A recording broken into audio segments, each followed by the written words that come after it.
Bom dia, primeiro ano de Geografia. Vamos para o penúltimo capítulo da apostila, semana 7. Tá? Então aqui as revoluções industriais, todas as revoluções industriais da primeira à quarta. Tá? Então o que é uma revolução industrial? É uma modificação muito grande da maneira, do modo de produção de algo. Então você tem lá, antes da primeira revolução industrial, tudo era manual. Tricô, né, artesanato, manufatura, tudo era manual. Né? Para você fazer um móvel, o cara demorava lá dias e dias para fazer uma cadeira e tal. A partir da Revolução Industrial, as coisas se transformam em manufaturas. É meio manual e meio máquina. Né? Você tem lá a máquina de costura, mas você ainda precisa continuar a fazer a coisa. Né? E depois da segunda, as coisas se transformam em maquinofatura, ou seja, a máquina faz o negócio e a gente só aperta o botão. Né? Então a Revolução Industrial é a modificação do modo de produção. A primeira Revolução Industrial ela aconteceu na Inglaterra, isso aí vocês já sabem. Né? A Inglaterra era a principal potência do planeta, conseguiu várias políticas que deram lucro para sua burguesia, para seus comerciantes ingleses, e eles investiram isso em novas tecnologias de produção, modificando o planeta. Né? Inglaterra, qual é a matéria-prima principal? O carvão e a vapor. Né? O carvão e o vapor eram as duas primeiras matérias-primas fundamentais para a Revolução. A segunda Revolução Industrial foi pioneira aos Estados Unidos, Japão e Alemanha. Né?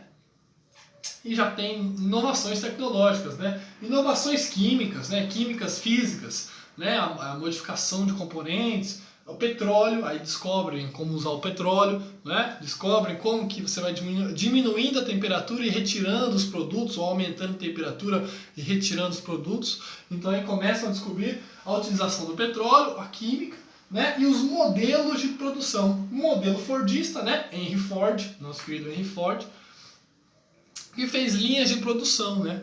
Então você era como se fosse uma esteira de supermercado, passava na sua frente, aí você, eu sou o cara que coloca a roda, fica lá colocando a roda, encaixa a roda.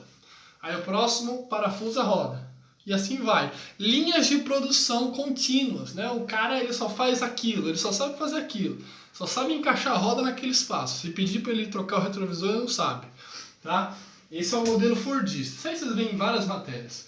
E o Taylorismo, não, você já tem, o trabalhador já conhece todo o serviço, ele ainda é um modelo que veio para criticar o Fordismo, então o trabalhador ele já tem acesso, conhecimento a toda a linha de produção. Tá? A terceira Revolução Industrial, ela é mais recente, aconteceu no século XX, né? Just in time, ou seja, modelo de produção flexível.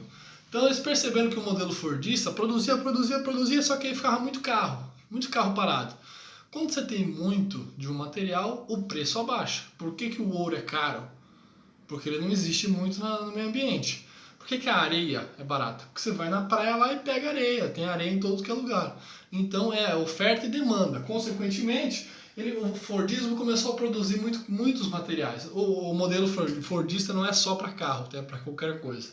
E aí o preço começou a baixar e gerou um estoque muito grande. Para resolver isso, então, fizeram esse just in time, produção por demanda. Eu só vou produzir se tiver demanda. Tem 100 mil carros? Eu vou produzir 100 mil carros, eu vou produzir mais, porque senão vai gerar estoque aqui e vai me prejudicar. Né? Então, é a produção flexível de acordo com a minha demanda, tá bom? Alguns geógrafos colocam já a quarta revolução. Alguns livros sim, outros não. A apostila de vocês tem, mas não é uma unanimidade entre todos. Que seria a quarta revolução industrial contemporânea que visa a robótica e a nanotecnologia, né? Então a inteligência artificial, fábricas inteligentes que trabalham sozinhas, só precisa de um cara lá para consertar a máquina, né? Então uma nova revolução industrial, uma quarta fase que ainda não é aceita por todos os livros, todas as apostilas ou todos os geógrafos, tá? E na contemporaneidade nós temos aí, atualmente, a ligação entre universidades e indústria. São os tecnopolos, igual São Bernardo do Campo, São Carlos. Você tem a Universidade Federal e a indústria ali perto. Por quê? O cara sai da faculdade, ele cria uma ideia genial, ele já coloca na indústria e a indústria já vai ganhar dinheiro em cima. É assim que funciona lá os caras da Apple, Microsoft, né, do Vale do Silício americano. Né? Os caras ficaram milionários, modificaram, criaram todo esse meio social que nós vivemos hoje, né? Através disso, de tecnopolos, um cara novo, né? Você pega aí o Mark Zuckerberg e outros, os caras novos, vêm com novas ideias, colocam na indústria e modificam totalmente a indústria, aumentando o lucro, produtividade, criando novos mercados, né? Então é a tecnologia e a inovação, tá? Tem uma parte que eu vou ler, porque faltou espaço na minha lousa improvisada, tá? Então tem a 734, tá? Tem uma tabela. Eu vou dar um tapinha na tabela. Uma tabela sobre os tipos de concentração financeira, tá?